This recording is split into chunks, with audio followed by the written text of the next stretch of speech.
Geek. Talking baseball every week. 'Cause the Gleeman and the Geek. And welcome to Gleeman the Geek, presented by Black Stack Brewing, now in a store near you. I'm John Bonus, Twins Daily. With me, Aaron Gleeman of the Athletic. Hello, John. How you doing there, Aaron? I'm all right. You're good. You're not worked up about anything? Nah. The world is conspiring against me, but I'm used to it by now. You know what I mean? So, whatever. That's right. That is sort of a core difference between it. And the world loves me. It just absolutely loves me. And it evens out. It conspires against you. That's right. There was even Steven. Yeah. One of my favorite Seinfeld. Yeah, where they throw a $20 bill because Jerry's point is, it always works out in the end because he lives a charmed life, you know? Uh-huh. And he throws a $20 bill out the window, and then I think somebody comes up to the apartment and goes, "Hey, I just found the $20 bill." I'm like, anyway, that's how John and I are. I throw the $20 bills out the window, and John somehow... They come back to me. Yeah, he gets $40. That's how it works. And he buys me a beer once in a while with the $40 that he made. So, and then he takes... Speaking of which, we should just mention that. Tomorrow... If you are in Fort Myers at spring training with me tomorrow at Palm City Brewing, we're going to be having a Meet the Beat Writers thing. It's going to be, let's see, Phil Miller and Dan Hayes and Bobby Nightingale and Matthew Leach all drinking beers at Palm City Brewing from 7 to 10 on Friday night, just hanging out, having a good time. And I'm the big draw, John Bonus. And I'm going to I'll be there as well. And drinking great hazies. And I'm a little worried. I haven't told you this, Aaron. I'm a little worried because I think the best marketing thing I can do for it is just invite Dan Hayes and Phil Miller to it, because they both invite everybody they know to these events. I keep hearing. I was like, I would maybe get 10 to 20 people, and Dan Hayes is like, "Oh, I've got 18. I've got 18 people." He's got a list, like a club. And Phil's like, "Oh, I've talked to the coaching staff. They're going to be, great." You know. Palm City Brewing, that's what it's called? Yeah, it's in the southern half of Fort Myers, right? Yeah, I would recommend it, because some of those people they're kind of annoying to hang around with, but a few of those are good, and it's good beer, and I've been there many times. So That's right. Spring training, I would say, now is in full swing. Now there's basically games every day. It's in full swing because nobody knows what day it is anymore. Yeah, that's true. Yeah, I don't miss that. There were days where, like, at first you joke about it because you're like, I don't know what day it is. And then, like, 2 weeks in, you're like, is it Tuesday? And somebody be like, it's Sunday morning. You're like, oh, okay, got it. Anyway, exactly right. So, if you hear a beat writer say something stupid, or even, like, more stupid than normal, just give them a break. There hasn't really been much news. There hasn't really been much, like, injury news, thankfully. Obviously, any new injuries or anything. There's a couple pitchers who are, like, haven't appeared in games yet, but word on some of those we were just talking about before we started is, no reason to get freaked out about. The one good news on that front, I was told Brock Stewart, I don't know if they said this officially, but, like, Brock Stewart, who was probably the biggest injury question mark coming into camp, because they were remarkably healthy and are so far. Yeah, I'm going to knock on wood here. Yeah, I don't. Again, you've been doing that for as long as I've known you, and the Twins are the most injured team of all time. Yeah, I just haven't found the right grain, I think, of wood. Yeah, yeah. You don't respect the wood. It's like Curb Your Enthusiasm. But Brock Stewart, who was behind, quote unquote, behind in camp, which is the phrasing teams tend to use when a guy is healthy but is not had a chance to build up fully heading into camp, which is the case with Brock Stewart, because he had shoulder surgery in August and missed basically the second half of last year, the whole thing. I forget when he threw his last pitch, but I think it was like against the Orioles or something. But he has been throwing bullpen sessions and I think live BP even, and it sounds like sometime next week. We're recording this Thursday morning, so a little sketchy on the details because the weekend's coming up. But sometime next week, I think you could see Brock Stewart in game action. And if that's the case, I mean, that's basically first few days of March at that point.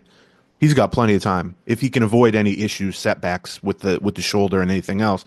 Like if you're a reliever especially, it might be a little different if you were trying to build up to 6 innings or something. But he's rarely going to be used for more than an inning, and he's rarely going to be used for back-to-back days just because of his injury history and his importance to the bullpen. And so if he can get into a game any point next week, he's got 3.5 weeks to basically build himself up. And with Stewart, the truth is, I want him conserving bullets as much as possible. Like I want him built up to 100%, but nothing more. I don't want him to throw one more pitch after the point they've determined he's ready to go. So that's good news. We've talked in the past about how their bullpen projects so well, even with him as a question mark. If you add a healthy or even a healthy-ish Brock Stewart to that mix, it could potentially be, phenomenal. That's right. I mean, we'll see. Yeah, I fully anticipate we're going to have some sort of injury in the bullpen at some point here during spring training. Like that's just going to happen. But that's really good news. We also got a quick update from Luke Keeschel. This is not an immediate roster thing, but Luke Keeschel, the minor leaguer who, he was minor league hitter of the year, right? Yeah, player of the year. Yeah, player of the year who ended the season at, in August, I think, August, with Tommy John surgery after knowing he was going to need Tommy John surgery and still tearing it up.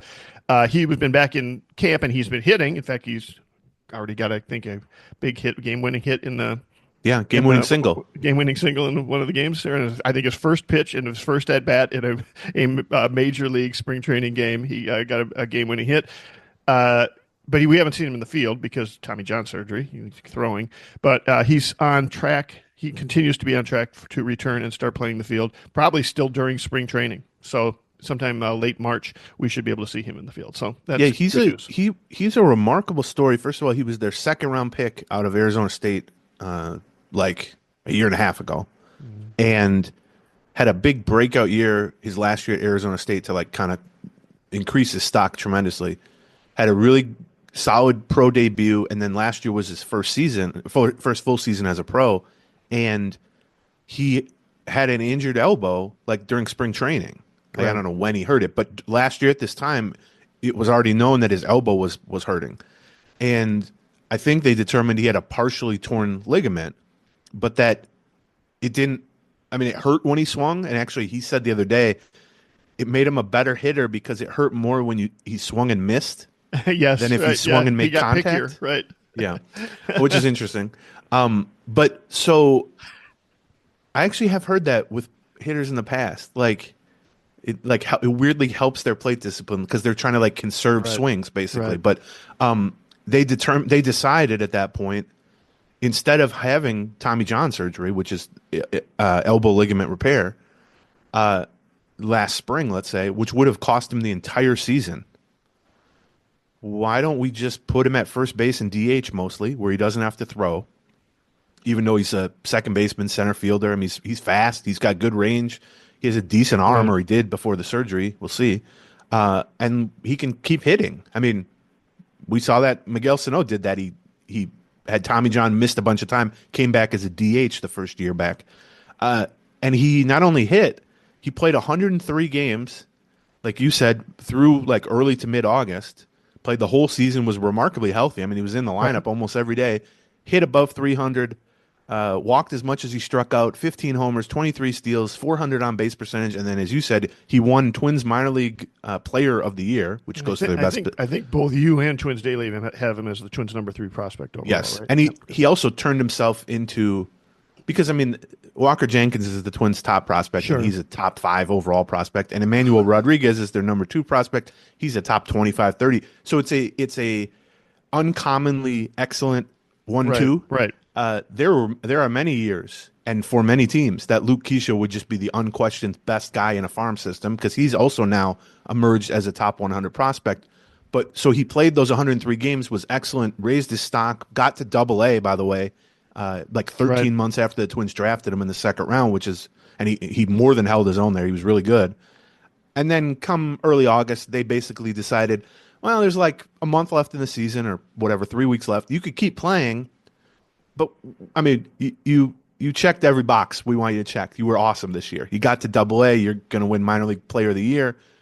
If we shut it down now, that buys you an extra month or so of recovery, and that's now relevant because, as you say, now it's like, basically March 1st, and he's still limited from throwing, but it sounds like he's going to be able to start throwing at least, somewhat, and start getting full reps in the outfield and at second base, which will be key. Now, the truth is, probably right around the time he starts throwing again, he's going to get sent out, because he's 22 and he played at Double-A last year. So it's not like he's competing for an opening day job. When they start making cuts, the prospects are the first guys to go, and he'll be one of them. But excellent news for him. And I wrote an article today, maybe we can talk about it at the end of the show, kind of ranking their top prospects, not by long-term upside or anything, but by who I think has a chance to make the biggest impact this season for them. Oh, yeah. And I think despite the fact that Keisha is sort of behind or delayed, once he's healthy, he just has so many paths to get to the majors for the Twins. Basically, any injury, he's probably going to start out at Double-A, but he could go to Triple-A right away because he played plenty and played well at Double-A. And so the fact that he can presumably, once healthy pretty soon, play second base, he can play all three outfield spots. He's now got some experience at first base from last year. Right-handed hitter, control the strike zone, can run, kind of a leadoff profile. I think he's going to, if healthy, you're going to see him with the Twins at some point this year just because he can fill in everywhere. And, his skill set is very well-rounded. So he's someone to watch, and that's good news.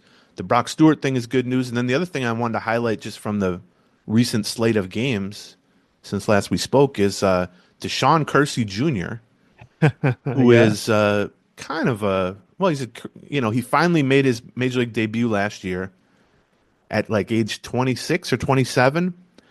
We've talked about him for a few years now because he's kind of a late bloomer offensively, and once that happened as a left-handed hitter, once he got to like Double-A, and now the past couple years, year and a half at Triple-A, he's hit 280, 290, draws some walks, gap power, hits about 10, 15 home runs over the course of a season. Great speed. He stole 37 bases last year, has stolen 40-plus bases in past years. Legit center fielder who's also excellent in the corners. But, he was never a top prospect. These late blooming guys sometimes don't quite get the credit, or there's always some skepticism that lingers. Sure. And so, he doesn't really have a path to playing time with the Twins. I mean, he could be. I'm of the opinion, and I've written this about a billion times. But we said this about a lot of outfielders. But if he was right-handed, right-handed, he'd definitely have a path. But for sure. But the funny thing is, you'd rather just in general a guy be left-handed. Sure, right? Because that's the big side of the platoon. If you're going to platoon, but yeah, for the Twins' needs, they could still use another right-handed hitter. I won't get back into that, but right.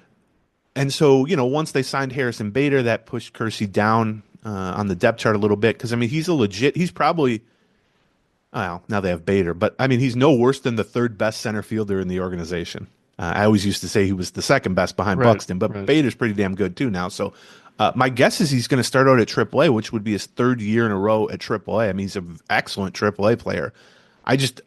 We talk about this a lot with relievers where it's like, this guy can be a good reliever, and why do we know that? Because the math can be pretty simple on that. Does he have like one great pitch and a second decent pitch? He can be a good reliever. Right. The fourth outfielder math, or be a speedy backup outfielder math, is pretty simple too. Are you fast? Yes. Can you cover all three outfield spots and be above average in center? Yes, he absolutely can. Do you have enough of a bat to be platoonable? Yeah, as a left-handed hitter. I mean, he's hit 290 with decent overall numbers at AAA. So it's good to see him, not because I think he's going to play himself into a opening day job, but it's good to see him, leave some memories with the coaching staff and Rocco Baldelli and others. He had a couple big hits. He had a home run. He robbed a hit in the outfield. I mean, he's just a potentially dynamic player. I mean, anybody who's watched him the last year and a half, 2 years in St. Paul at CHS raves about. I mean, he's probably their MVP the last 2 years. So I would like to see him get an opportunity, if not with the Twins, somewhere. Because selfishly, I like to be able to say, yeah, that guy actually was a major leaguer that we talked about for 4 years needing an opportunity. Right, yeah. He's got a skill set that you would think in a lot of organizations would end up as the 13th guy or 12th guy on the roster, or on the bench, I guess I should say. I'm trying to kind of figure out like where he ends up, what would have to happen for him to end up, getting a midseason call up. Like if Larnach or Wallner goes down, is he called up? Maybe if it's real early. Maybe, yeah. I don't know. Or if Bader or Buxton goes down, does he get called up as a backup center fielder? Yeah, I think. Although maybe. then you have Austin Martin in that Well, mix that was too, going to say. I mean, one of the other things new piece of news that came out is that we found out that Morocco really likes Austin Martin's defense in the outfield and is going to play him in center field a lot this spring training. So we'll basically, see. They said that last year too, though. Okay, well, you see. Remember? I mean, he Yep. talked him up. All that. I don't mean to single out Baldelli. So many Twins people on and off the record last offseason and last spring talked up Austin Martin as, once he gets more comfortable in center, he's going to be excellent there. And maybe that's now still true. He wasn't excellent there. The defensive metrics seem to suggest that he has trouble reading the ball right off the bat, and then he can make up for it with some of his athleticism. But right, he's got to get a lot better at reading the ball off the bat. Yeah, I mean that's not a. There's a lot of things you can make up for with speed, right? And I'm not saying every great center fielder. He only has to be. If he's average in center field, I'll take that. But he was so far below. I don't think he was average in left field last year. He was pretty bad, which surprised me. Austin Martin, we're talking about, but you can make up for it. Not every good center fielder gets a great jump off the bat. There are some guys who don't get a good jump off the bat, and they're just so fast and so athletic, and their instincts chasing after the ball are so good that they make up for it. But I think the thing that I worry about with Martin, in terms of him being a viable center fielder at any point is, well, first of all, he's like 25, 26. He's not getting any faster. Right. But beyond that, his jumps were not just, average. They were bad last year, and maybe that can improve with some experience. Although I will note he played a lot of center field in the minors. Like, I don't know. Right, yeah. But here's the thing we've talked about going back to Aaron Hicks in center field. When you think of a center fielder and you go, yeah, Austin Martin's pretty fast. He is pretty fast compared to the overall baseball playing population. Sure, right, yeah. Austin Martin is not fast at all compared to the center field playing population. Major league center field playing Correct. population, right? Put it this way. He's way slower than DaShawn Keirsey. right. Significantly slower. Like, DaShawn Keirsey would dust him in a race. I'm confident of that. And so the problem is, does he have the speed and athleticism, and he is a good athlete, to make up for poor jumps? And also, like, awareness-wise or instinct-wise, I thought there were some plays last year where it was like, oof, that was no good. Now, he was a rookie. That's certainly, if you're talking about Keirsey getting an opportunity, it's not just Buxton and Bader who are, if they're healthy, there's no opportunity for anybody in center field basically this year. Right. But one of them's going to get hurt, or both of them are going to get hurt. They're not the most, Iron Man duo, Buxton and Bader. Yeah. But Martin, by virtue of being a higher touted prospect, being slightly younger, getting more playing time as a rookie last year. Keirsey only got into a handful of games. And I think his only hit was like a squib infield single or something like that, I remember. Right. And by virtue of being right-handed, Martin will be ahead of him on the depth chart. But I maybe this is just, I've overreacted to an unimpressive rookie season by Austin Martin. Right. And I'm viewing Keirsey as sort of unknown, like the intrigue of an unknown. Sure. He's still got the ceiling. But if you said to me, hey, Buxton and Bader both got, vanished leftovers on HBO style, just wiped off the planet, you have to pick somebody in-house to be the starting center fielder and get, 500 at-bats, I would take Keirsey so quickly over Austin Martin today. So we'll see how that plays out. But I wonder if Buxton got hurt, if they consider Keirsey and Bader as some sort of loose platoon. Yeah. Depending on what the rest of the roster kind of looks like and what they've got there, or especially if, Bader, as he has done, struggles versus right-handed hitting to the point where they're like, what do we got to lose on this? Let's try it. Yeah, I'd be just based on Bader's overall career numbers and just, what he is as a hitter. I think I would guess that Keirsey, if used specifically against righties, would out-hit Bader against righties. That's the funny thing. Like, as we talk about, yeah, if Keirsey were right-handed, he probably would make the team. But being left-handed is just big picture more valuable for a backup outfielder. And it's funny that we both were in agreement, and they're like, they could really use a righty to platoon with the Larnacks and the Wallners in the corner. That's going to end up being Bader. It might end up being Martin, etc. But if the job is not, if you eliminate that part of the job, which is kind of the dual role of platooning in the corners, and you just focus on backup center fielder, being a lefty is fine. Like Right. if the Yeah, role exactly. is just Perfect. Buxton Yeah, right. insurance, Yeah, right. Yeah, right. because you're not platooning, you're just playing when Buxton doesn't play. And Right. so, yeah, some days it's going to be against a lefty and it's a bad matchup. You bat him ninth or whatever. But some days, most days, it's going to be a righty and it's fine. It's only viewing And, that and if you're through the giving lens of a platoon role or yeah, a and dual role. and if you're giving Buxton the occasional day off, just make sure that when you're facing a right-hander, you know what I mean. If Right. you're giving him a break, have him sit Yeah. versus a right-hander. You guys, I lefty just in there, mean right? That's right. the That's right. times where he Right. misses 3 games and it's Correct. we're facing 2 lefties or something like that. But okay, there you go. DaShawn Keirsey's family sent me. They Venmoed me $5 to talk about him for at least 5 minutes. So I've accomplished that. Just kidding. Just kidding. Speaking of pay us to talk about people, we should probably talk about our presenting sponsor. That's right. Black Stack Brewing. We are. I think Aaron's becoming a big enough fan. They're talking to Aaron about trying to help name beers at Black Stack Brewing. We might even get Aaron Gleeman back to the point where he's drinking beer on a regular basis, because Black Stack Brewing has fantastic beer. That is what their calling card is. If you talk to people in the beer community, you go to tap rooms for a lot of different reasons. Black Stack Brewing, you go there because their beer is really, really good, especially their IPAs. They always have several on tap. They have their flagship that you're absolutely going to be able to find at your own local liquor store is Local 755 New England IPA. We also serve the Slopes French Pilsner and the Pull Tabs Pale Ale at the Winter Meltdown. Slopes French Pilsner went fast. I didn't even get my hands on one of those. And that now you can get them more than just at their tap room. Their tap room is great, by the way. And by the way, I think, speaking of doing beer events, I think we're going to be doing one probably at Black Stack Brewing. I can't announce it yet. I don't know the details on it, but I think we're going to be doing some sort of event at Black Stack Brewing. That's at their tap room at 94 and 280. But you can also just get them at your local liquor store. They've got a new distribution system set up, new distributing partner. And so therefore now, rather than just find them at specialty liquor stores, you can find them at your local liquor store. So go out there and take a look for Black Stack Brewing, or stop by their tap room at near 94 and 280. Once I start naming stuff, it's over for you, John. Well, that's true. I got a lot of good. I think Cooper is a big fan of the same stuff you are a big fan of in a lot of ways. Yeah. So yeah. No, but you open that Pandora's box and you start getting some real mean-spirited John Bonus related names.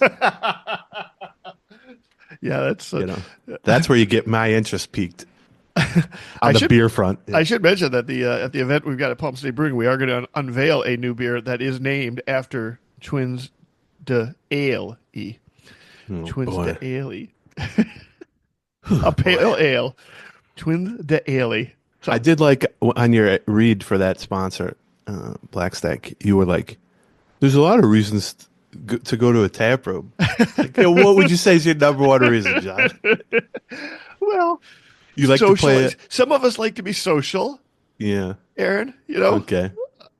Is that, you mean buzzed? Is that your new word for that? No. Okay. Let's talk about the biggest news of the last week, I guess, which broke essentially 24 hours after we published the last free show, Right. which is that Justin Ishbia, the billionaire,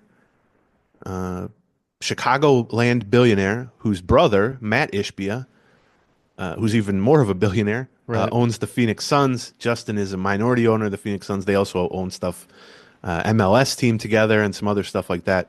And most importantly, he's also a minority owner of the Chicago White Sox. Yes, we'll get to that in a second. So he's really been the only, since the Twins were publicly posted for sale on Craigslist and other places in November. The number one name, because really the only public name, because the Twins are being very careful about this. The New York firm that the Twins have hired to kind of run this process has been very careful about this. And not all the billionaires want their names out there. But for whatever reason, Justin Ishbia's name was put out there pretty quickly as someone who was interested in the Twins. He's more well-known, at least in the sporting world, than a lot of billionaires because of what I just described with the Suns. Our understanding, and Dan Hayes did a lot of that great reporting on this, I would say, at every step along the way. This is how Dan kind of redeems himself in my eyes. Is that he's actually great at his job. You know what I mean? Like, Yeah. that, and you know me, I like people who are competent and good at the things they intend to do. Despite And hanging so, out with me, despite that, yeah, yeah. yeah. I'm the exception to the rule. Dan has crushed it on every level. He's been ahead of the curve on all these reports. He's gotten in-depth stuff that no one else has gotten, and he and John Greenberg, who's one of our reporters in Chicago, broke the news that Ishbia, who had progressed, as far as we understand, pretty deep into talks with the Twins, to the point that the Twins felt like we got one here. Like we might be able to do this. Like we might be able to get this finalized pretty quickly, and we think this is a real candidate. He's very interested. We've kind of started to cross the T's and dot the I's and all that. Yep. And he basically heard from the White Sox once this process got pretty deep with the Twins, and as you said, the Ishbia brothers purchased a minority stake in the White Sox in 2021. Now, I don't know the percentage, but it's a low percentage. It's a single-digit percentage for sure. And we had talked about, they're from Michigan. They grew up Tigers fans, but now one owns the Phoenix Suns, and Justin Ishbia, who was the one interested in the Twins, runs a multi-billion-dollar business called North Shore Partners or something like that in Chicago. And as Dan told us on the Patreon side when we talked to Dan, we did an emergency episode with Dan where he basically emptied his reporting notebook. It was excellent. If you want to go listen to the news that. broke Friday night about 9:30 Central, and by 9:30 a.m. Central, we were recording with Dan on his, all the information that he had about the deal. So if you want an immediate hour-and-a-half breakdown of this, just go out there and sign up Patreon. I mean, it's $1.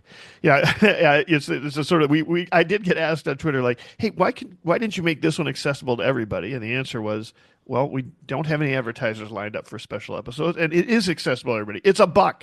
Yeah. So get out there and try it. If you really want a more full breakdown than the 15 minutes we're going to give you now, where we really break it down, why Ishbia did it, why, how surprised the Twins were, what we think is next, and you want to hear it from the horse's mouth from the guy who broke the news, I would suggest you go out to patreon.com/Gleeman and just download that episode. Well, and the other thing I'll say about the fact that the Patreon episodes cost $1, I totally get if people don't want to sign up for that.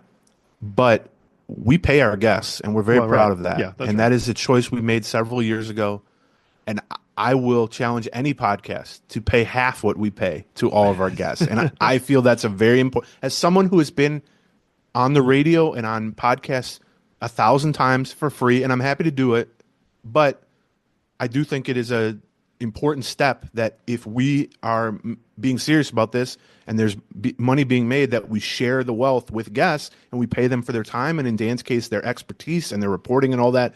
And so, like you said, we don't have sponsors on the Patreon side, and so we charge $1. But anyway, one of the things Dan talked about on that was that there's apparently like some legal stuff going on where people are suing or thinking of suing because Ishbia has purchased in Winnetka, which is like a suburb of Chicago. He's building like $100 million compound, basically, like a house, but it's so much more than that. And I guess he's purchased like so much land, and he's knocked down other places and all that, and maybe the neighborhood adjacent properties, right. All that. So we knew. I mean, he's been in Chicago. That's no secret. And so when we heard him linked to the Twins, this is a month and a half, 2 months ago, whatever it was. I remember distinctly having the conversation saying, well, okay, I believe that. But also, aren't the White Sox maybe for sale soon? Yeah. Jay Reinsdorf's like 90, and right. Every fan chants sell the team. If you thought that the aggressive anger towards the Twins ownership was bad, go look at some White Sox games down the stretch last year. But what we were told at the time was Reinsdorf is kind of, despite the fact that he's 90 and the team, he's not going to be able to get a new ballpark, but people want a new ballpark, so maybe a new owner would help. He's kind of waffling. He's going back and forth on, whether he wants to sell, whether he wants to only sell minority shares and all that. And so we said, okay, well, presumably, since the Ishbia brothers were, behind the curtain with the White Sox as owners, they've invested millions of dollars in the White Sox. They presumably have a pretty good sense of the odds of Reinsdorf selling in the next 3 to 5 years, let's say. And apparently, we've said they must have determined, Justin Ishbia, that it's just not going to happen, so I'll pivot to their rival, the Twins. Well, I think all that was probably true, But Dan's reporting and John Greenberg's reporting was that once word kind of spread, and it was obvious that Ishbia was serious with the Twins and was progressing towards buying the Twins, that the White Sox kind of reached out to him and said, okay, we might be open to some possibilities. We've got this idea. What do you think about this idea? Right. And so what they basically, it sounds like it's going to happen. So Ishbia then pulled out of all talks with the Twins. He ceased all negotiations with the Twins. And as Dan said, shocked was the word. I mean, Dan reported that on a Friday, like you said, on a Friday night, the story broke. Right. As of Friday afternoon, Twins officials were surprised to hear that report was coming out. Some Twins officials, not all Twins officials, obviously. And so he pulled out of talks with the Twins. He pivoted immediately to the White Sox, and the word is that he's going to be buying, basically expanding his minority share significantly by kind of scooping up chunks of ownership percentage. Now, publicly at least, they are saying there's no additional agreement. There's no handshake deal even. There's no clear path towards him taking over. Owner. Right. He doesn't have any special. Right. But here's what I would assume. He wouldn't back out because he could have owned the Twins a month from now if he wanted to, basically. Right. Yeah. You don't back out of that to buy 20% of the White Sox and just hope and pray 10 years from now they'll let you buy more. I think at the very least he feels confident that he will eventually be the majority owner of the White Sox. Maybe there's some details to be worked out on that front. Maybe he's taking a leap of faith, or maybe there's just sort of an understanding to be had here. But either way, he's done talking to the Twins. He's, it's kind of the worst case scenario for Twins fans who have been dreaming of him becoming an ideal owner, because now it's the rival and you're sort of rooting against that exact thing happening with them. Right. And one thing we talked a lot about Dan with, because Dan lives in Chicago and has for well over a decade, right? At least a decade. Yeah. I agree with Dan, and I think you were on board with it too, which is I think Chicago, you called it, I think, a distressed asset because they're coming off the worst season ever. Sure. The fans are, furious. The ballpark is old and they want a new one. Yeah, it was the last one built before the revolution in ballparks. Right. I mean, I went to that ballpark when I was like a kid, and I thought it was bad, and that was 30 years ago or whatever, 20-something years ago. But I think we all are in agreement that Chicago is a bit of a sleeping giant just in terms of the potential for market size and revenue and spending, and obviously in this division, if you spend and you have a decent team, you got a chance to sort of take over the division potentially.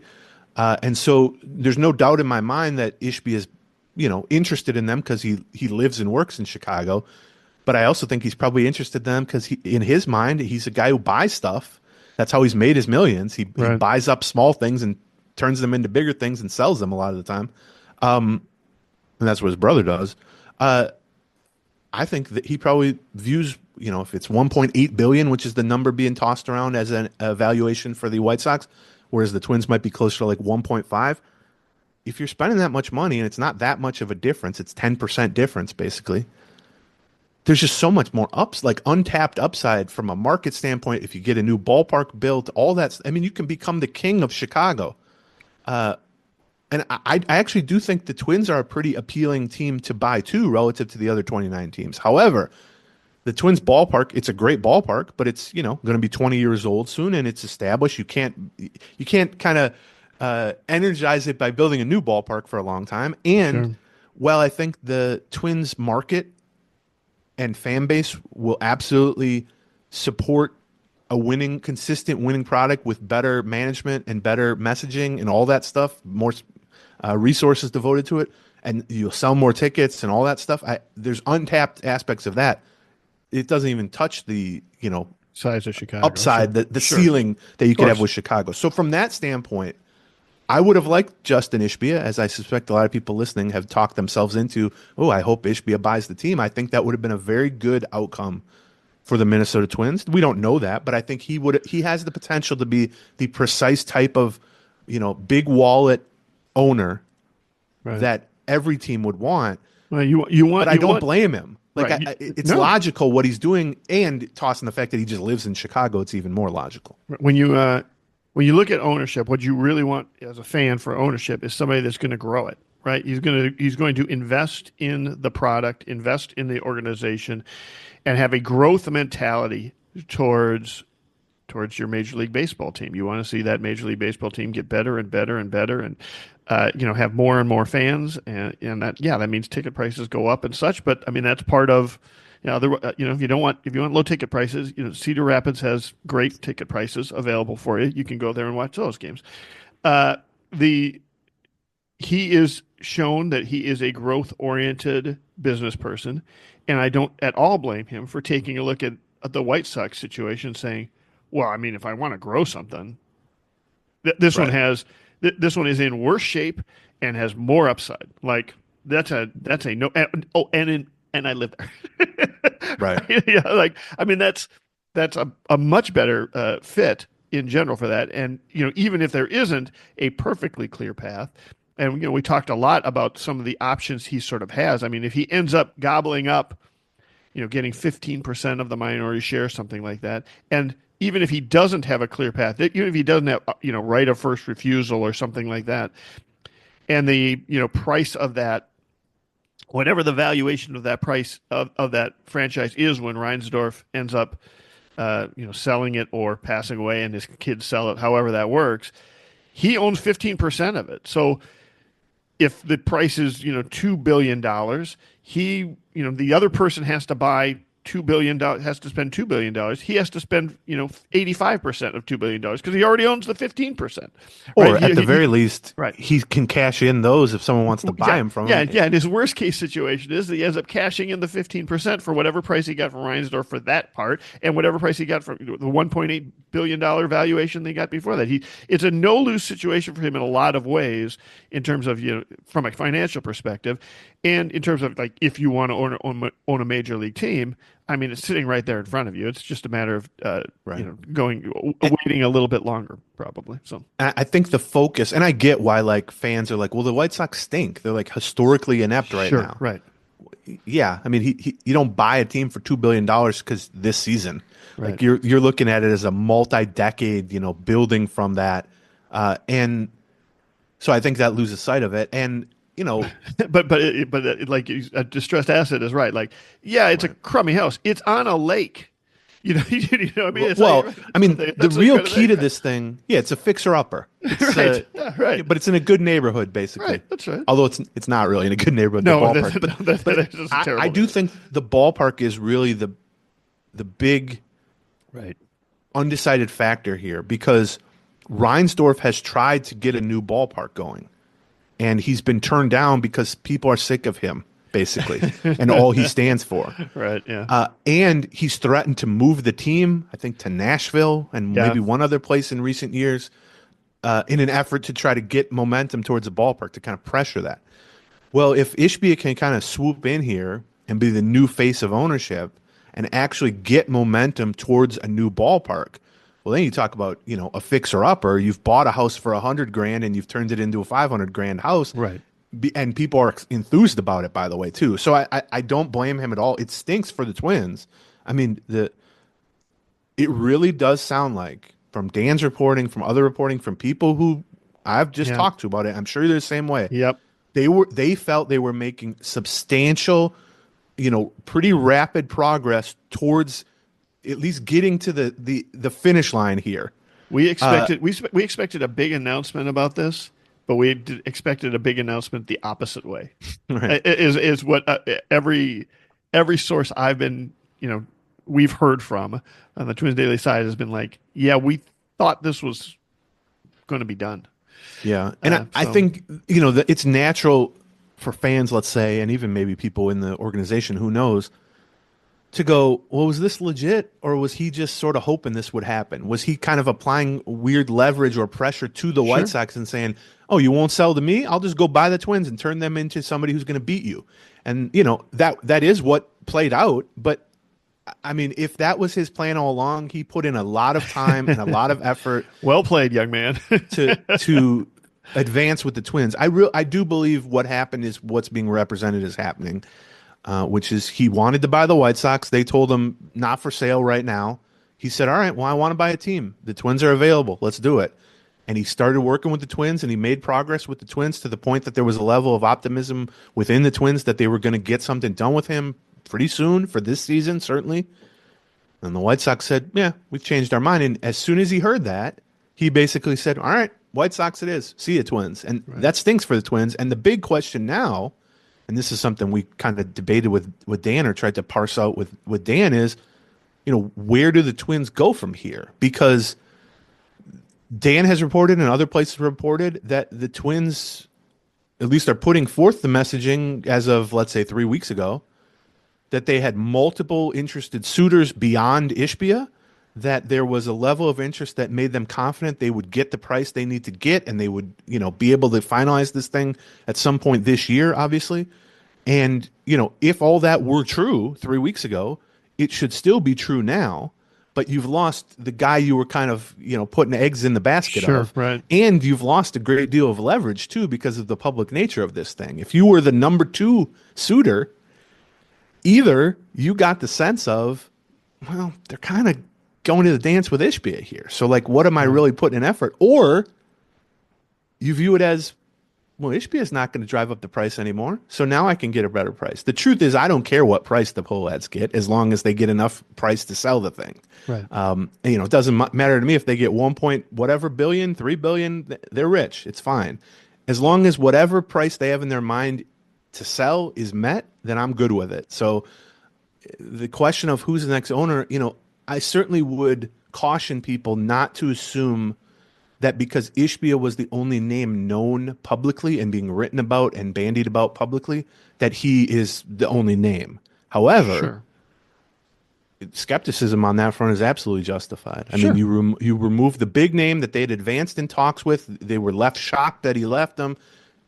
Dan reported immediately that they kind of their immediate response to the Ishbia backing out of a deal or pulling out of talks was, well, now we're kind of hoping to have some sort of finalization or some sort of official word here. I think resolution was resolution that they said resolution in 30 to 60 days, and and it's turned from what everybody thought was going to be done to, well, now we're going to seek a resolution for this in 30 to 60 days. The market is still robust, so we'll see. I mean, we'll find out now. Now it can be that there were other owners that were interested, but maybe they weren't interested at the same price that the Pohlads had in mind. Or they certainly, well, I'm not going to say that they weren't necessarily bidding as much. Maybe they were bidding more than Ishbia, but we know that they were moving forward with Ishbia, right? So they're already looking at the backup plan. Yeah, and I mean, it's and not. We'll find out how good the backup plan really is. So. Yeah, it's not like eBay where it's like, oh, my top bidder backed out. Who was the number 2 bidder? It can be like that, but the number 2 bidder, if there was one, is under no obligation to continue bidding or maintain their high bid or whatever it is. So we'll see. I still, and maybe this is naive of me, I still believe they will sell the team. I mean, I've always been, I think you and I have both always been of the view that they're motivated sellers. And I still believe that they are probably motivated sellers. But yeah, I mean, it's a kick to the groin. I mean, it's just, we thought we were going to see something here. We thought we were ready to move on. And frankly, we tabbed somebody that we had a growth-oriented mindset, certainly is worth enough that, they can invest in that. And it already has a history with a team and investing in that team. And now, we don't know we don't know who the backups are. We don't know what the prices we don't know how serious they are about it. We don't know whether or not they've got a growth mindset. We don't know how good of we don't even know if they want to keep the team in Minneapolis. We don't know any of this stuff, and we're kind of back to where we were 3-4 months ago. It's back to the drawing board as far as fans are concerned. We'll just see. We'll have to wait and see what happens from the Twins standpoint, whether or not how disappointed they really are in this thing, or whether or not they've got a suitable backup. So yeah, I mean, part of me thinks. I mean, there's not, when we say they're hoping to have a resolution in 30, 60 days, that doesn't mean a sale. Right. Yeah, exactly. A resolution could be we're pulling it off the market. Yep. That's right. A resolution could be, some of the Pohlads are buying out the other Pohlads and sort of strengthening Right. the individual shares held in a smaller group, let's say. Those are, to me, not good scenarios for Twins fans. At this point, a sale is the scenario that people should be rooting for. Who they are sold to is obviously the most important thing, but we can't know that, or we don't know that initially. So it's a punch to the gut. I mean, if he would have just backed out and said, you know what, it's just, we got far along in this thing. I was interested. It's just not going to work out.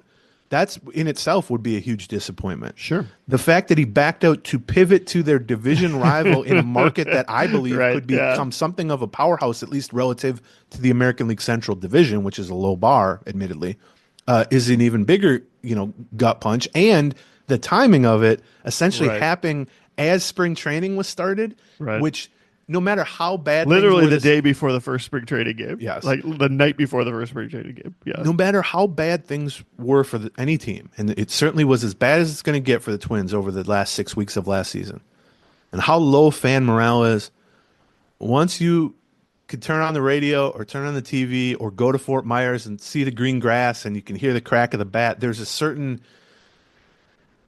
fresh view that washes over and wipes slates clean as spring training begins. And so to have even that kind of undone or limited by the bad news and the gut punch of this thing is, just all around sucks for Twins fans. And we've said that about too many things over the last several years. This sucks for Twins fans. Right. We actually have another one that maybe we'll talk about in a moment here.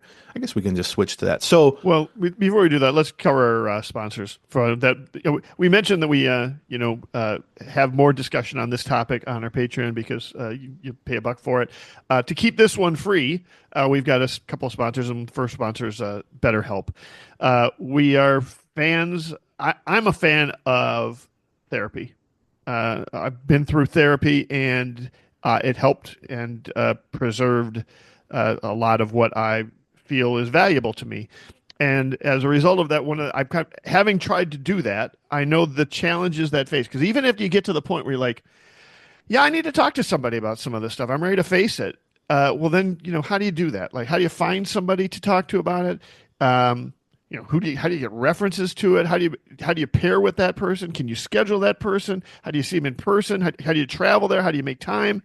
Well, BetterHelp gets rid of all of those obstacles that you're talking about, right? They're fully online, so it makes therapy affordable. It's convenient, and 5 million people are using BetterHelp right now. They've got 30,000 credentialed therapists with a wide range of specialties. You basically go out there and fill out a quiz to kind of get you matched up with folks. And if you don't click with that therapist, it's easy to switch therapists anytime, no extra cost. And they can tailor it to what you're comfortable with. So if you want to do a video call, you do a video call. If you don't want to be on camera, you do a phone call. If you don't like being on the phone, you can do a live chat. They'll tailor it to whatever your comfort level is, because that's the goal here, is to make you comfortable with it. You can discover your relationship with green flags with BetterHelp. Visit betterhelp.com/Gleeman to get 10% off your first month. That's BetterHelp, HELP, betterhelp.com/Gleeman. Our last sponsor for the show is Hims. When you see John on Friday, you can say to him, "Nice hair," because that has become something of a catchphrase for our fans to say to us. Sure. Because it's ironic. I don't know if people know that. That's but right, it doesn't have to be that way. No, that's right. You can reach out to Hims. Hims allows you to explore all your hair treatment options, but online, like with having to go talk to a doctor and all that other stuff. They'll help you find the doctor. They'll help you explore what those hair loss treatments are. There's a lot of different hair loss treatments out there, and I don't blame you for not knowing them or keeping up to them all or wondering which of them are legit and which ones are not. Well, Hims is going to walk you through all of that stuff. It can be chewable, oral, a spray, a serum treatment to find out what's the best for you. It's simple. It's 100% online, so there's no uncomfortable doctor visits. And you just answer a few questions, and a medical provider will help determine which treatment is right for you. So, and if prescribed, your treatment is sent directly to you for free. So, Start your free online visit today at hims.com/Gleeman. That's HIMS, hims.com/Gleeman for your personalized hair loss treatment options. Hims.com/Gleeman. Results vary based on studies of topical and oral minoxidil and finasteride. Prescription products require an online consultation with a healthcare provider who will determine if a prescription is appropriate. Restrictions apply. See website for full details and important safety information. Okay, let's pivot topics. Not like Justin Ishbia's pivot, different pivot. Towards the Twins, not away from the Twins. We've been talking, or we did talk on the Patreon side. We were answering some mailbag questions on the last episode. One of the best perks about the Patreon, I think, is being able to, about every week or every other week probably, we do a mailbag episode where we actually can get, we had years and years and years where we would get mailbag questions on the free podcast and we never had time to get to them. We talked too much. And so we started doing, so we ended up doing just all mailbag episodes over on the Patreon side. And we get, like 100 questions. We group them up and we start tackling those topics. And one of the ones that's increasingly become a topic is, hey, what's going on with the Twins TV situation? Because now we are, well, how many days are we out now, Aaron Gleeman? 28. Well, that's exactly 1 month from today. We will be hopefully watching the Twins play the St. Louis Cardinals on TV someplace. And where that someplace is, we don't know yet. Yeah, we're in, like you said, we know where it won't be. Yeah, FanDuel Sports Network, or that's formerly Bally Sports. Right. Yeah, one of the things I like about doing the mailbag episodes, first of all, they're just fun because we get into kind of some wacky stuff that we wouldn't normally, but we really just treat it as you guys can choose the topics. Like you said, we usually get like 100 and something questions. We usually answer like 10 to 20. So yeah, I'm choosing them. But the truth is, if 20 mailbag questions are submitted on the same topic, we're going to cover that topic. And usually I like to lead off with the most asked topic. Right.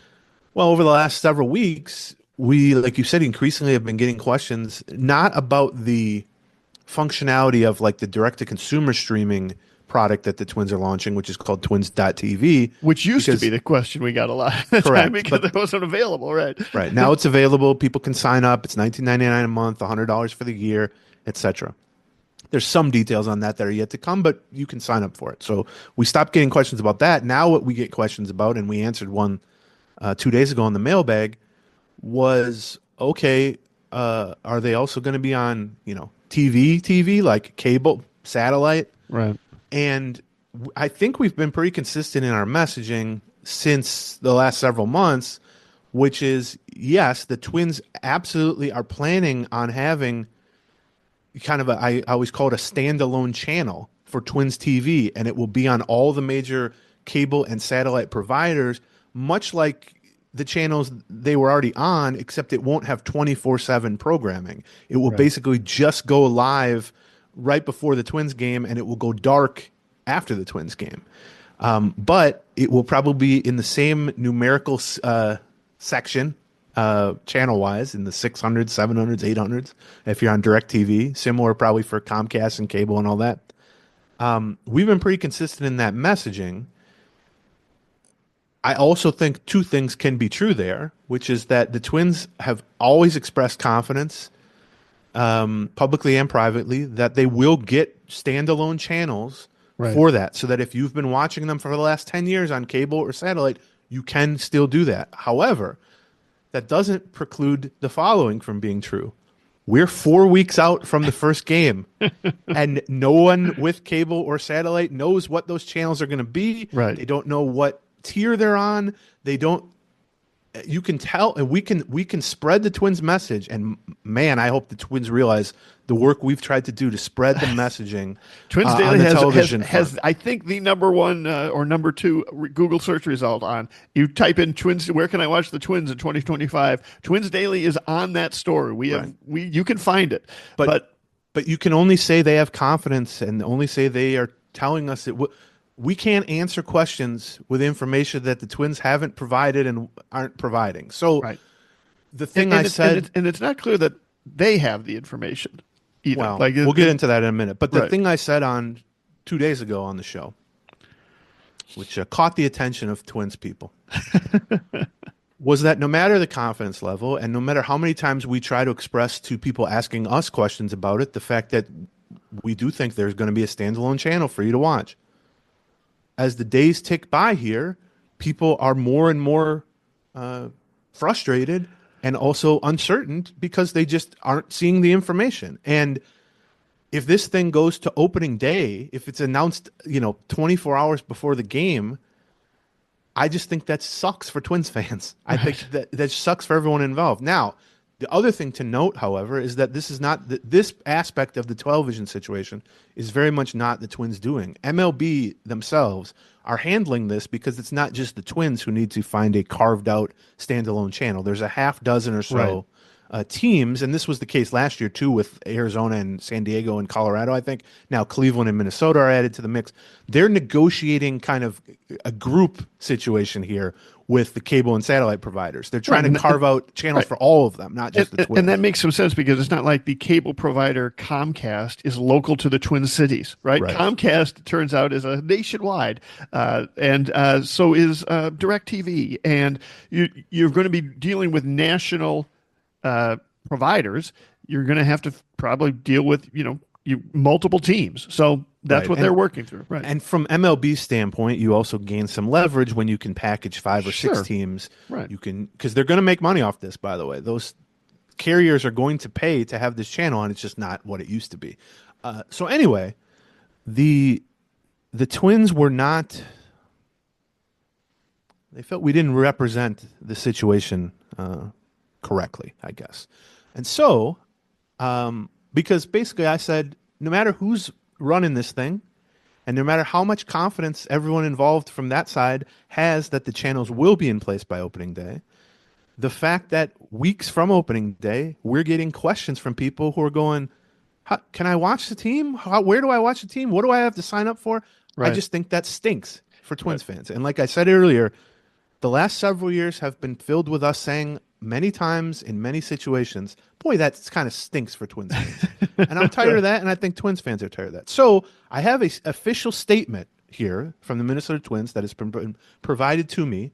I asked them for a timeline on when the channels will be announced, and short of that, an official statement on this topic that we can pass along to Twins fans who are constantly asking us about it. And I'm going to read that official statement now. I'm very excited to hear this. Yes, I haven't even showed this to John. I got it yesterday from a Twins official. Statement, quote, I'm going to try to read this beautifully, but, I'm an idiot. So, quote, as they successfully did for Arizona, San Diego, and Colorado the last 2 years, Major League Baseball is currently negotiating cable, satellite, and MVPD contracts for the Diamondbacks, Padres, Rockies, Cleveland Guardians, and Minnesota Twins. We fully expect that come opening day 2025, the linear version of Twins.tv will live on the same packages and tiers that FanDuel Sports Network currently resides on. So this is no different. That's sort of what we thought was going to happen, but it's nice to hear them say that they also expect that to be the case. Yes. So officially. Official statement. I would love it if that would cease the questions being asked, but I suspect it won't because it leaves unanswered the question of when and how. So we'll see. But again, the Twins aren't what driving channel, that. what number. Right. I mean, for as online as everyone is, seemingly, there are so many people who are not visiting twins.com every day, Twitter every day. I mean, about half the questions we get on this are, I'm signing up for twins.tv, but my dad is not signing up for twins.tv. He wants to have it on his cable package someplace. What the hell do I tell him? And I mean, I think the answer is, Dad, it's going to be a high. If you're already subscribed to FanDuel Sports Network, you're probably going to be subscribed to the same tier for Twins baseball. There's going to be a channel there. We just don't know what it is yet. Now, it'd be nice to. Let me ask this: how are those people then being informed to turn to that channel? That's my question. Right, of course. The idea that this thing can just be announced on the eve of opening day, and everyone will somehow know and tune into the right channel, I think is wishful thinking. But of course. that's where we stand. And now we've read the official statement from the Twins. And I'm sure some aspect of the last 3 minutes will anger them. But whatever. Here's the thing. We work for Twins fans. We certainly do not work for the Minnesota Twins. And there is not a single thing on this topic, I'll speak for myself, that I have said that I believe to be inaccurate on the factual front or viable on the opinion front.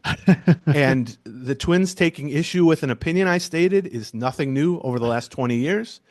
And I will stand by my opinion that two things are true in this case, which is, one, we've consistently passed along their messaging that there will be channels in place, or at least that they are very confident that there will be channels in place. I've now read a statement that says that largely and adds that it will be on the same tier and packages as FanDuel Sports Network. That is valuable information to know. I will also stand by the idea that the second thing that's true is this whole thing stinks for Twins fans. Yeah. It's a horrible way to launch this whole new setup and situation, to just leave people in the dark until the last possible minute and then go, oh, well, we announced 3 hours ago that it's going to be on channel 752. Why didn't you know that?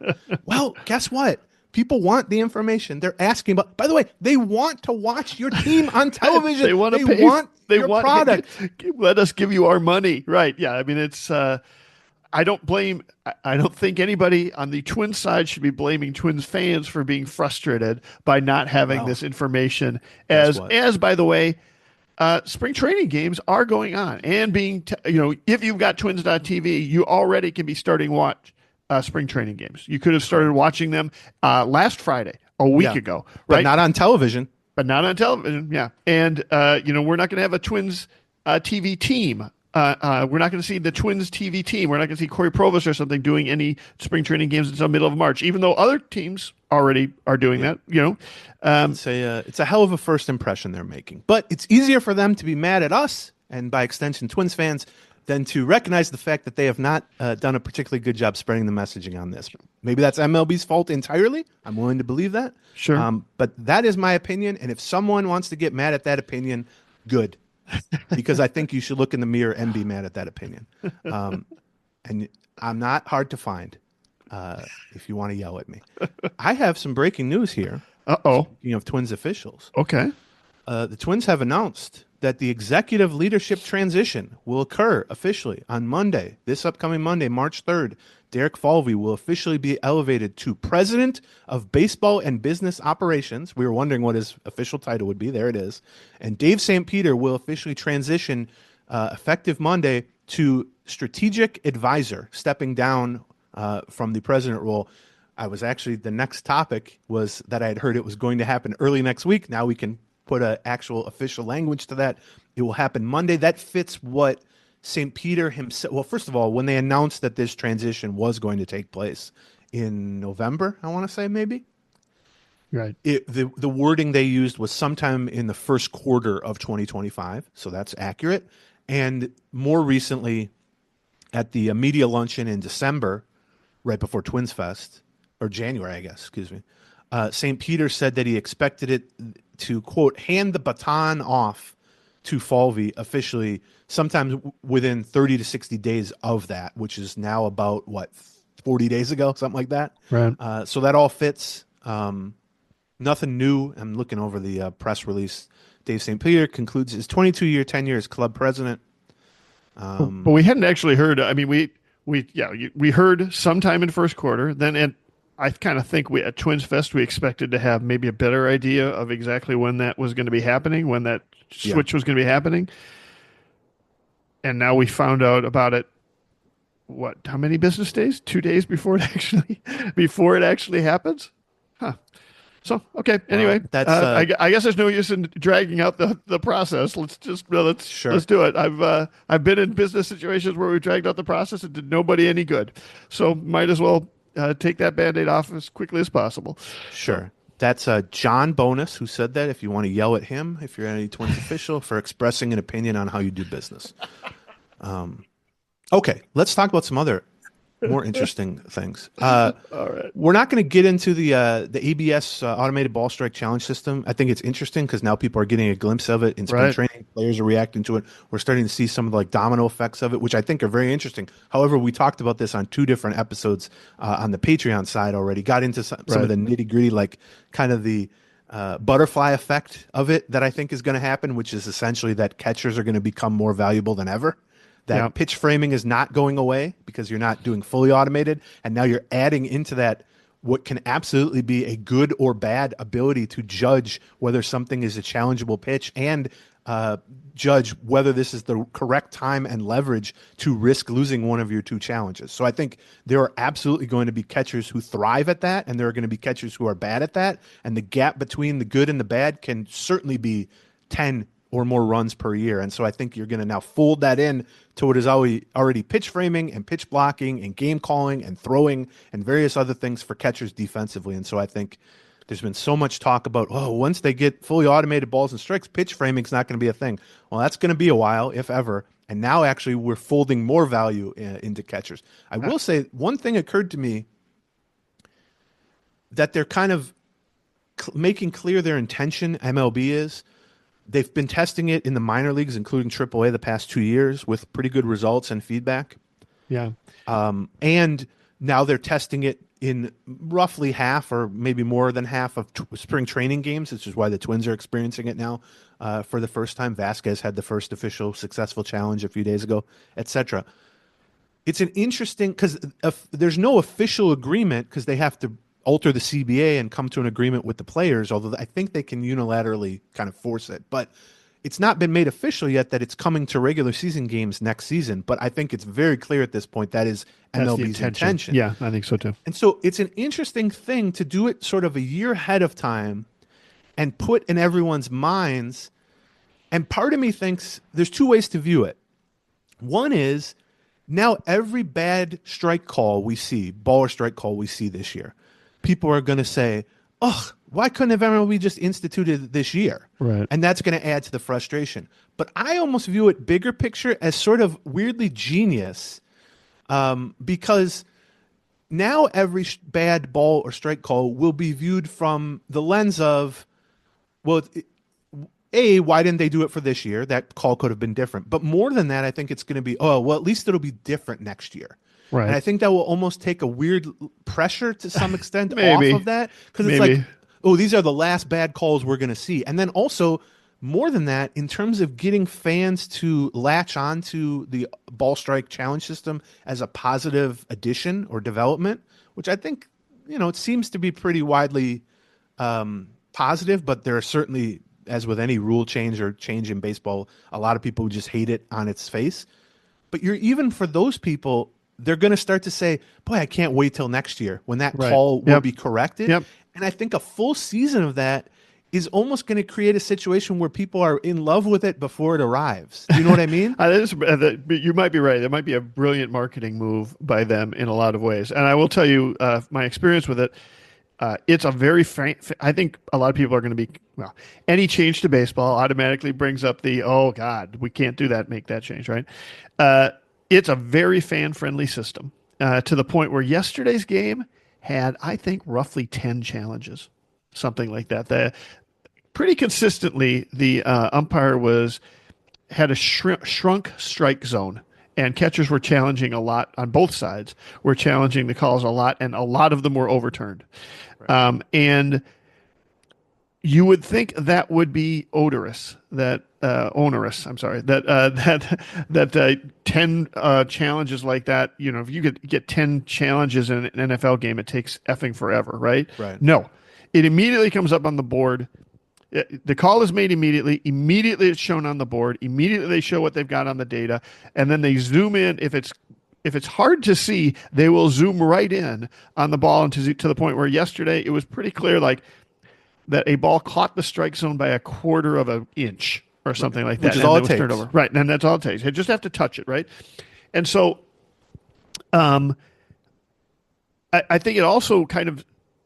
It's a good marketing for the fans that way, because I think fans are appreciating how the extra addition that is to the game. I think it's also a good way to do it for the players, because Rocco Baldelli has talked a little bit about it. One of the challenges to it is that I was getting texts from my wife in the crowd at the game yesterday because people were talking about it. And one of the questions they had was, how many times can they do this? Well, the answer is you can do it as many times as you want, provided you don't miss twice. Once you miss twice, you don't get to do any more challenges. You have 2 challenges to use, right, and they leave when you're wrong. That's and they right. stay when you're right. So it could be infinite. Right. That's exactly right. Or it could be 2. Right. And so as a result, at some point, teams and coaches and stuff are going to have to be like, do we really want to use a challenge here in the second inning? If it means that we get it wrong, we might have to because it's only the pitcher, the catcher, and the batter that can challenge. It can't come from the manager. It can't come from the bench. So they don't get a chance to look at it. It's got to be immediate. It's got to be an immediate challenge. Right. And, are they going to have to put some boundaries around that? Well, one of the things, we talked with Rocco Baldelli a lot right at the beginning of this, and his basic thought is, no, we're not putting any boundaries around it. We're just telling people, go ahead and challenge what you want to challenge. It's spring training. We're not going to see it this year. Let's all get used to this. Let's let the batters get used to it. The catchers get used to it. The pitchers get used to it. You're going to F up some calls. You're going to cost us one of those 2 precious challenges we have. Maybe you do it early in the game. That's what spring training is for. It's for learning this system and learning what you should do or what not, or when you should be aggressive and when you should not be aggressive. And so, I think the players and coaching staffs as well, it's being marketed to them that way. The pressure is off right now since it's not being used during the season. They can kind of play with it for a season, and then next spring maybe they'll have to start thinking about what sort of boundaries they're going to put around it. No, there's definitely going to be strategy involved with it. There's going to be guys who are good at it. There's going to be guys who are bad at it. There's going to be guys who are so good at it that they add huge value. There's going to be guys on all sides who are so bad at it that their team tells them stop. You're not allowed to. It's like stolen bases. Right. Some guys have a green light. Some guys have a yellow light. Some guys have a red light. So I think catcher value is going to be changed significantly starting next year. And for the hitters too. Right now the hitters miss. Get strike out on a call that they think is questionable. They can challenge it. They cannot challenge it. It doesn't mean as much in spring training as it does in a critical series in July versus Cleveland. I got some data on this because the Saints have been using it with AAA teams the last 2 seasons, and they passed along their internal data on who's challenging, what is being challenged, success and not, and we laid that all out on the Patreon. So that's another reason to subscribe to the Patreon. We talked a lot more about this. So let's finish up on a couple quick notes here. Sure.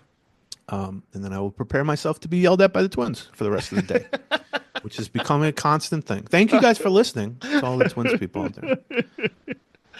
there. Anyway. I'll be at a Phillies game if you want to get a hold of me, gang. Yeah, they can find his ass. You're there. I don't know why they're yelling at people. I'll be back tomorrow. You can yell at me in person. Right, yeah. Yeah, we're used to it. Believe me.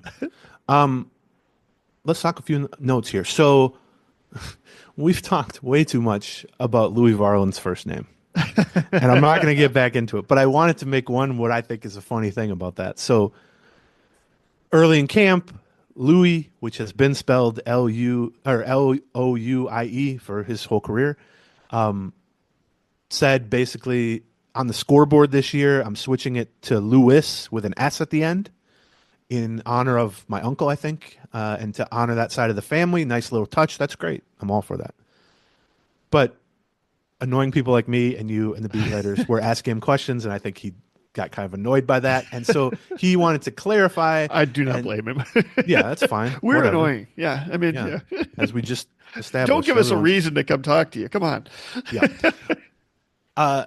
And so we're not going to get back into all that, but he clarified that it's only going to be Louis on the scoreboard, and he can still be called Louis to his face and in writing and all that. So that's fine. The thing I wanted to note on this now 2 to 3 week saga of a guy adding a different letter to his first name is that Dan wrote about this like 2 days ago after talking to Varland about it. We told you that he breaks all the news.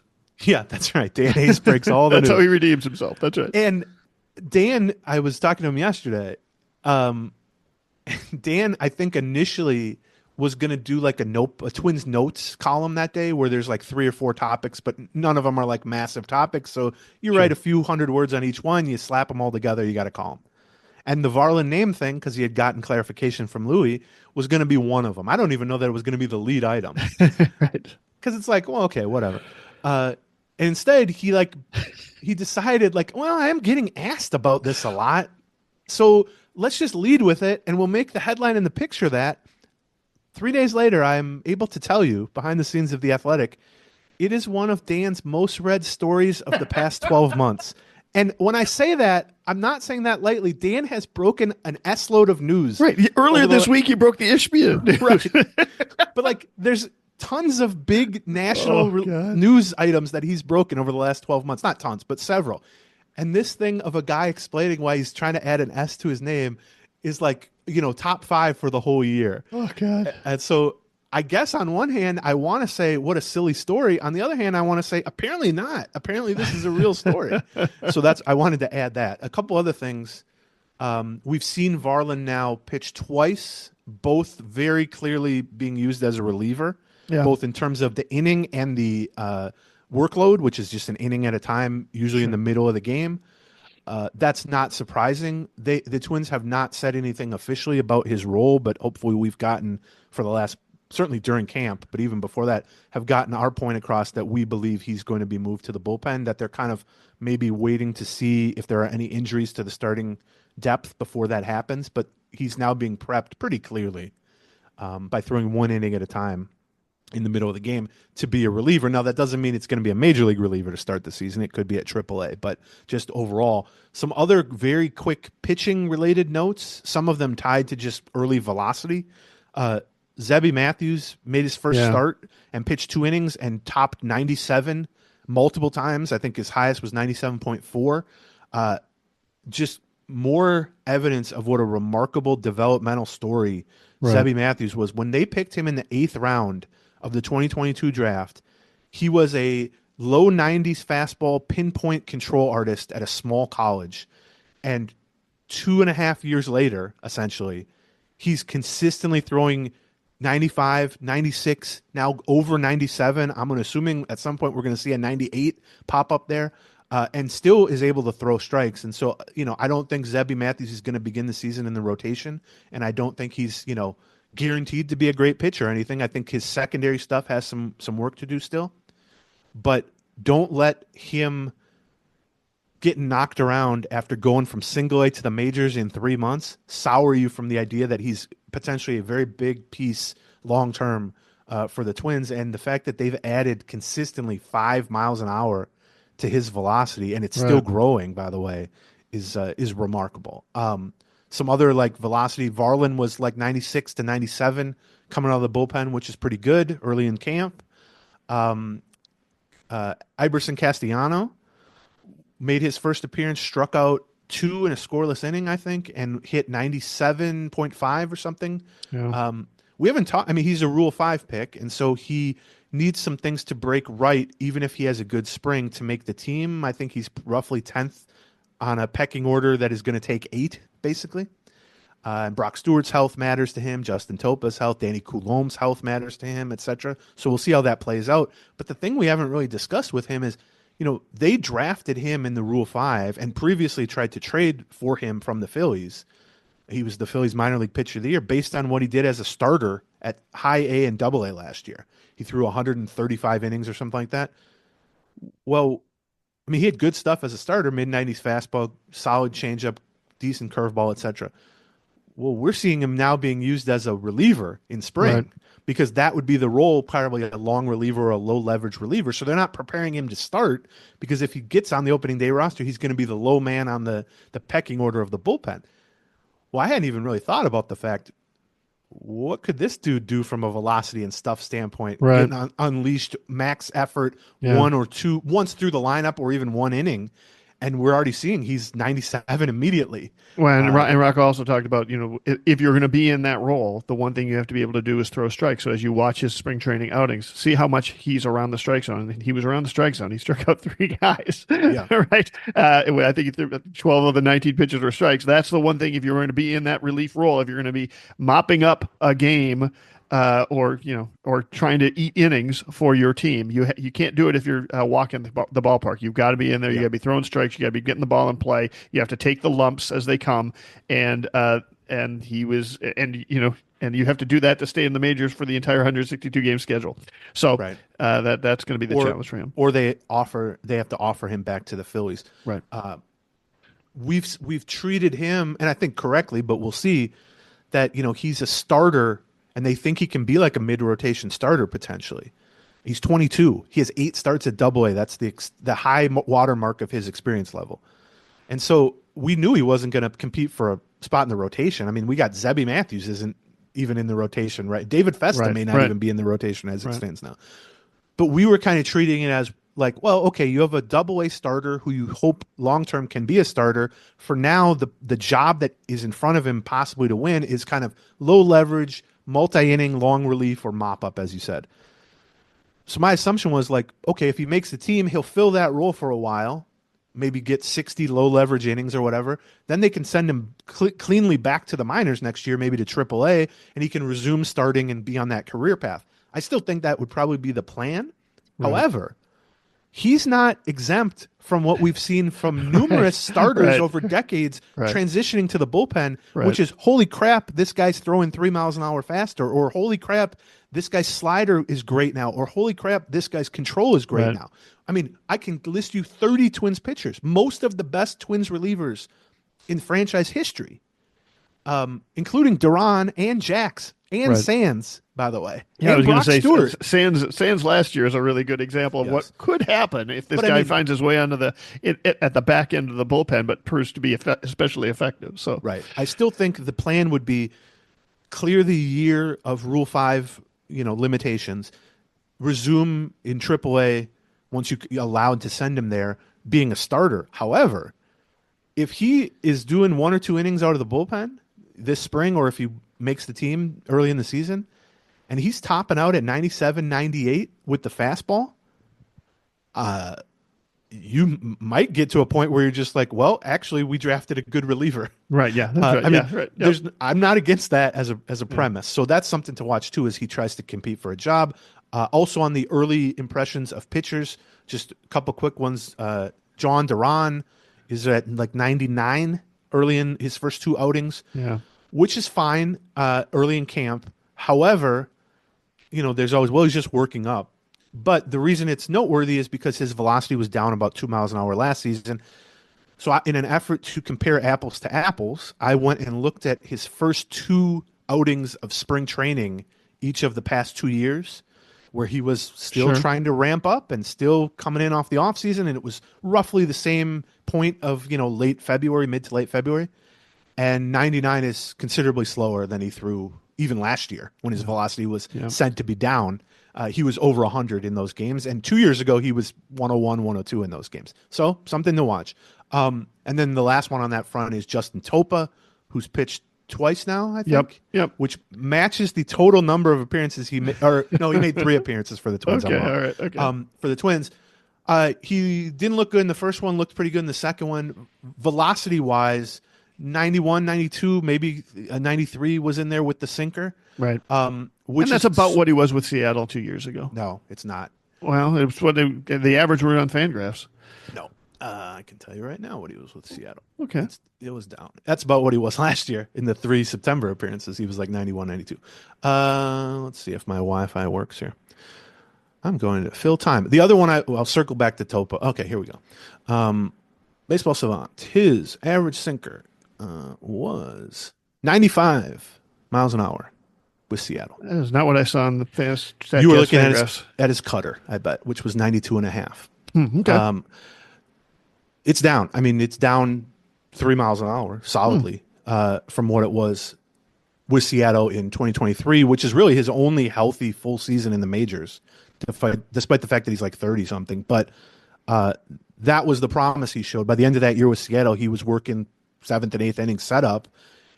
He was missing bats. He was throwing strikes. He was limiting homers because he throws a sinker as his primary pitch, his primary fastball, basically.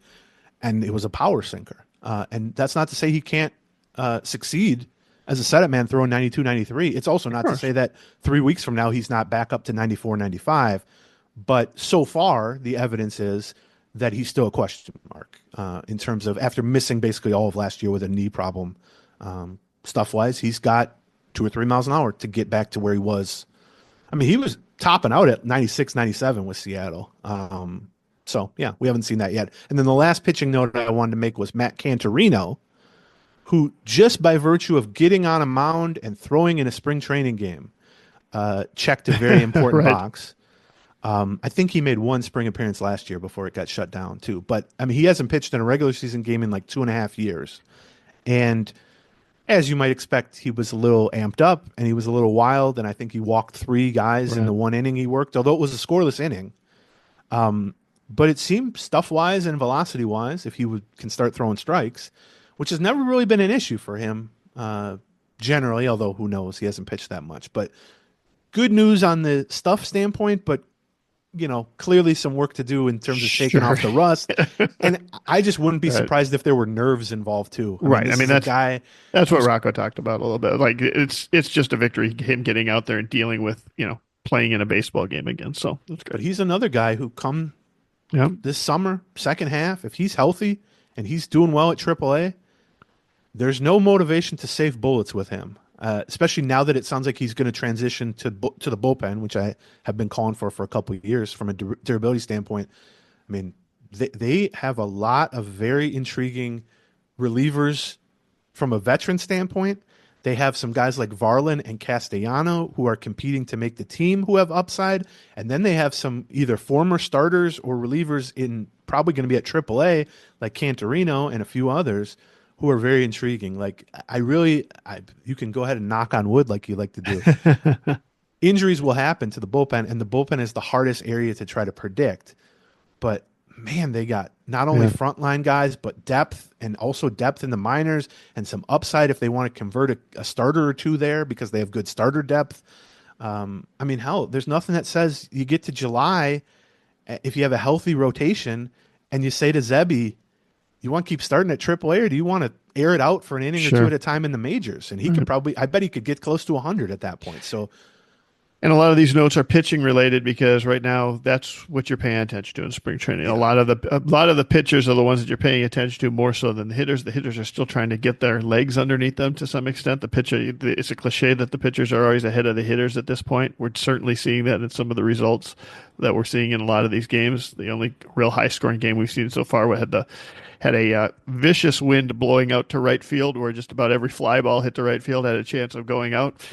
So that's I will get one position player update, which was yesterday. We saw Edward Julian play at first base, and we also saw Mickey Gasper play at second base, which I think during a regular season would never happen. They would probably switch those around. Gasper's never played second base in the minors. He only played second base last year with the Red Sox, and then for a handful of games in the Winter League this year. But they want to see what he can do at second base because that's part of what he would probably his bench role would be. But Julian, we not only found out he's playing first base yesterday, but that Rocco said that he expects Julian to have about as many starts at first base as at second base here during the spring. So we're going to see Julian playing that position. Yep, because he's theoretically competing for the second base job. And I'm not ruling out the idea that he could be the opening day second baseman, but I think that depends as much on Brooks Lee as it does on him. Probably.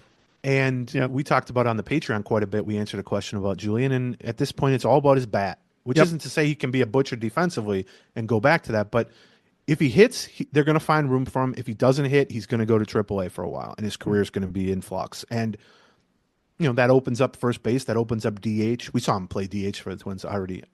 It is funny that last year, I asked many times of Rocco, like, any thought to giving Julian some reps at first base? And it was always no, until it isn't. And I'm all for that, by the way. As of a week ago, when we were talking to Julian in the clubhouse, he was like, I haven't really been working out at first base. I've been playing second base for the offseason. So, which seems odd to me because it's when stuff is plainly coming. I don't know. I guess this is a theme with the things we're talking about on the show. But I think that's good. I think your point about Gasper, like if Gasper wins a job, I mean, he's a switch hitting first baseman DH who has caught but is not a good catcher, and as you said, has some experience minimally playing second base.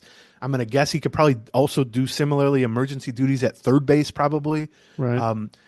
And that's one of those things where any tool you can add to your tool bag, even if the tool is rusted out and barely functions, can at least slightly increase your odds of winning a 13th man bench spot, basically. And so I think that's probably what he's doing. I'm very intrigued by his offensive potential. I mean, he's been an on-base machine in the minors for 6 years, including he led all of AAA in OPS last season. But he's 29 and he's like 5'0", and it's unclear where he would fit defensively. And so, understandably, he's become sort of a journeyman quad A type of guy. If you gave him 500 at bats, I think he would put up decent offensive numbers. The question is, can you kind of find room on a bench for that type of role and actually find consistent ways to use him, especially once Ty France was brought in? You also have Miranda, you also have Julian in the first base DH mix. So, he needs to show as much versatility as he possibly can. Yep. All right, that's all we got. We'll be back either Sunday evening or Monday morning with, we think, a special guest, correct? Or on the Patreon side. That is correct. On the Patreon side, Patreon, patreon.com/Gleeman. We would love to have you join us. Thank you to our sponsors, Hims, and also BetterHelp. But a special thank you to our presenting sponsor, Blackstack Brewing. It's now being distributed, like I said, to all of Greater Minnesota. So stop by your favorite liquor store or the Blackstack Tap Room to grab your favorite brew or try something new. And that's it. Okay, yeah. We encourage you also to check out the patreon.com if you want a little bit more. It's just $1 an episode. Give it a pull. Otherwise, we will talk to you, I think, another free episode next Friday. Bye-bye.